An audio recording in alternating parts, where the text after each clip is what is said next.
తాకట్టులో ఉన్న బంగారాన్ని విడిపించి ఆ రోజు ఆన్లైన్ ధరకే కొంటుంది కొమ్మూరి గోల్డ్.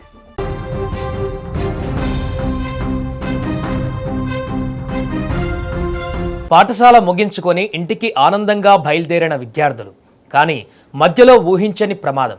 విజయవాడ సమీపంలోని ఇబ్రహీంపట్నం మండలం జూపుడి వద్ద గురుకుల స్కూలు బస్సు ఒక్కసారిగా బోల్తా పడింది.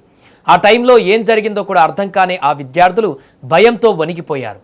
ఈ ప్రమాదంలో పలువురు విద్యార్థులు గాయపడడంతో వెంటనే వారిని దగ్గరలోని ఆసుపత్రికి తరలించారు. ఏపీలోని ఎన్టీఆర్ జిల్లా కేతనకొండలోని గురుకుల పాఠశాల ముగిసిన తర్వాత విద్యార్థులతో బస్సు బయలుదేరింది.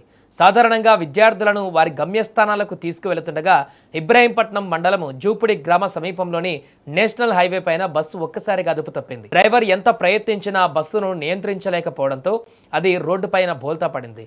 ప్రమాదం జరిగిన వెంటనే బస్సులో ఉన్న విద్యార్థులు తీవ్ర భయాందోళనకు గురయ్యారు. కొందరు ఏడుస్తూ సహాయం కోసం కేకలు వేశారు.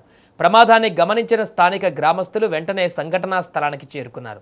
బస్సులో చిక్కుకున్న విద్యార్థులను సురక్షితంగా బయటకు తీసి ప్రాథమిక సహాయక చర్యలు అందించారు. అనంతరం గాయపడిన విద్యార్థులను చికిత్స కోసం సమీప ఆసుపత్రులకు తరలించారు. అదృష్టవశాత్తు ఈ ప్రమాదంలో పెద్ద ప్రాణనష్టం జరగకపోవడంతో అంతా ఊపిరి పీల్చుకున్నారు. అయితే ఈ ప్రమాదంలో 17 మంది విద్యార్థులకు స్వల్ప గాయాలు కావడంతో తల్లిదండ్రులు తీవ్ర ఆందోళనకు గురయ్యారు. సమాచారం అందుకున్న పోలీసులు కూడా వెంటనే సంఘటనా స్థలానికి చేరుకుని ప్రమాదానికి గల కారణాలపైన విచారణ ప్రారంభించారు. బస్సు అతివేగంతో వెళుతుందా, సాంకేతిక లోపం ఏమైనా ఉందా, లేక డ్రైవర్ నిర్లక్ష్యమే కారణమా అనే కోణాలలో ఇప్పుడు పోలీసులు దర్యాప్తు చేస్తున్నారు. ప్రస్తుతం గాయపడిన విద్యార్థులకు వైద్యులు చికిత్స అందిస్తున్నారు. ప్రమాదానికి గల అసలు కారణాలపైన దర్యాప్తు కొనసాగిస్తున్నారు. ఈ ఘటన నేపథ్యంలో స్థానికులు కీలక డిమాండ్లు చేస్తున్నారు.